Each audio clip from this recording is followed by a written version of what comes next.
paano ang isang full-time medical doctor at professor kumikita sa pag-i-scroll lang sa social media. Ako nga po pala si Dr. Cheryl Ronas.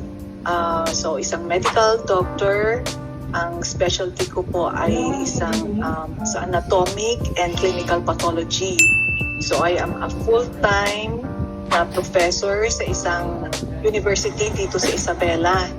And I also handle some laboratories po. Si Dr. Cheryl ay isa sa mga nagpa-part-time dito sa Online Business Academy. Wow. Kung saan nagagamit niya ngayon yung mga bakante niyang oras at social media para kumita ng extra income. Po. Bakit pa ako sumali sa online business na to? Dahil na-realize ko kasi instead na nagiging busy ako na nakakakuha ng time, yung parang nag-scroll lang, passing the time na tumitingin sa YouTube, sa TikTok, yung mga Reels. So, doon nauubos yung time ko. Sabi ko, sana may mahanap akong online business na pagkakakitaan. At ngayon, isa na siya sa mga multiple 6 digits earner dito sa community natin.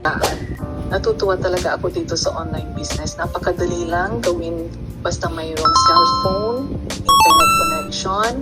Ginagawa ko ito habang nasa bus, papunta sa work, or pauwi na ng work. Yan.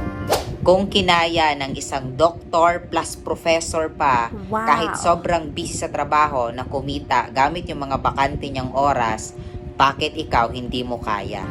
Kaya sa mga nandito ngayon na naghahanap ng pandagdag na budget, encourage ko kayo na subukan ito, mag-join dito sa Online Business Academy. So kung gusto mo din na maturuan kita, comment Online Business Academy or i-share mo to sa mga tao na makakatulong ang opportunity na to. See you!